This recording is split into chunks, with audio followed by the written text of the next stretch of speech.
Today, we are stepping right into the office of Headmaster Mr. Deasy from James Joyce's Ulysses. And let me tell you, what starts out as a simple history lesson, well, it quickly becomes a battleground for the very soul of Ireland itself. So let's unlock what's really going on here. Welcome to the episode 20 summary of the Ulysses Unlocked podcast, where we analyze Ulysses by James Joyce one page at a time. If you enjoy this breakdown, please don't forget to hit that like button, subscribe, and leave a comment to support us. It really does help. And of course, for a much more detailed page-by-page analysis, you can always listen to the full Ulysses Unlocked podcast wherever you get your podcasts. All right, let's get into it, and we're starting with a real puzzle. We're in a school, right? A place of learning. The headmaster, Mr. Deasy, he claims he's seen 3 generations of Irish history. So why is his history lesson filled with provable, just outright lies? And then you've got the guy on the other side of the desk, the brilliant young teacher, Stephen Dedalus. Why is he so afraid of using what he calls big words? See, this isn't just a simple chat. This is a clash of entire worldviews, and we are going to unpack it. So the whole conflict really kicks off with language itself. Mr. Deasy is going on about these high-minded ideals, about how the Irish people have to be generous and just. But Stephen just isn't buying it. And this is his response, probably one of the most famous lines in the whole chapter. He says, "I fear those big words, which make us so unhappy." Stephen is immediately suspicious of these huge, abstract concepts, especially coming from a guy in a position of authority like Mr. Deasy. He knows that words like that can be used as weapons.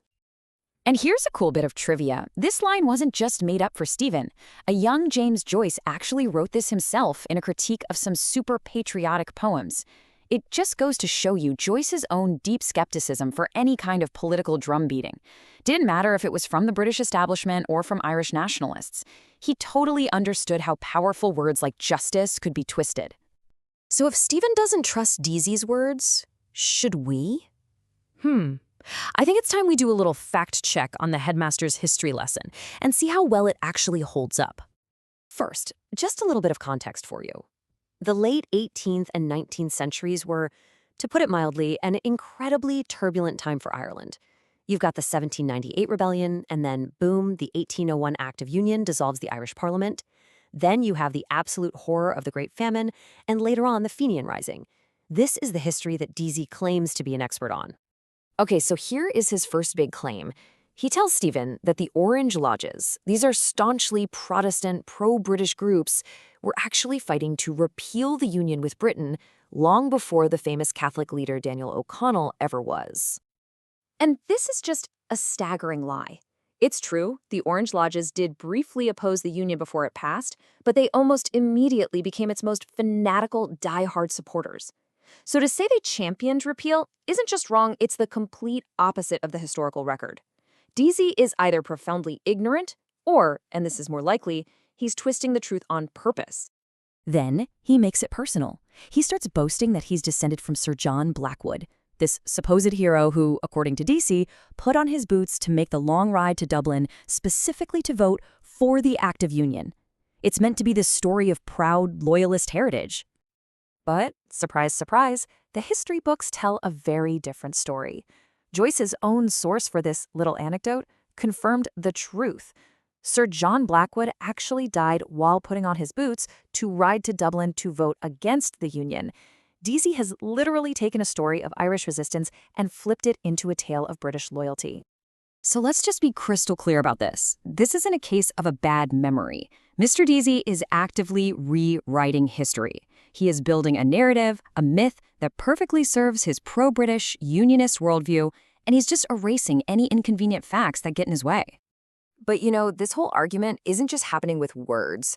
While Deasy is lecturing, Stephen is taking in his surroundings. And the room itself, the room is making its own powerful statement. Yeah, he's not just listening to this twisted version of history. He's seeing the symbols of the very power that created it right there on the walls around him. So what's he seeing? Well, there's a portrait of the Prince of Wales, Albert Edward, a direct symbol of the British crown. He sees pictures of famous British racehorses, Shotover, Repulse, all owned by English aristocrats, the dukes and lords of the empire. And then there's Deasy himself, the headmaster, just pecking away at his typewriter, the slow, methodical voice of that exact same authority. This office isn't just an office. It's like a museum, a shrine to the British establishment. Every single object reinforces that official version of history, the very power structure that Stephen feels is just suffocating him and his country.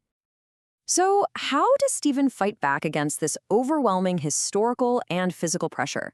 He doesn't argue. He doesn't yell. No, his rebellion is much, much more subtle than that.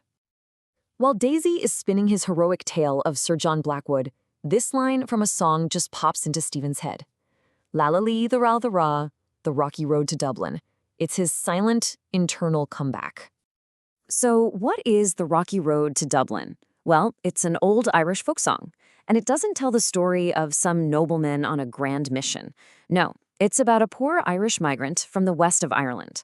His journey is one of pure hardship. He gets robbed, he's abused, he has to fight for his dignity. It's a story of struggle, not glory. And there you have it, this perfect contrast. Deasy gives us a hero of the establishment, a rich landlord in shiny top boots riding off to join the powerful. And Stephen counters this inside his own mind with the story of the common person, an anonymous peasant on foot walking a rocky road, representing the true, difficult experience of the Irish people. And that, right there, is the key takeaway. In the face of this powerful man rewriting history right to his face, Stephen's rebellion isn't some loud debate. It's quiet, it's internal, and it's musical. He uses folk memory, the kind preserved in a song, to fight back with a truer, more human version of the past. Which really just leaves us with a question that echoes through this entire book. When official history is a weapon, a distorted story told by the powerful, is it, as Stephen later says, a nightmare from which we are trying to awake? For a much deeper dive into this and every other page, find the Ulysses Unlocked podcast wherever you listen.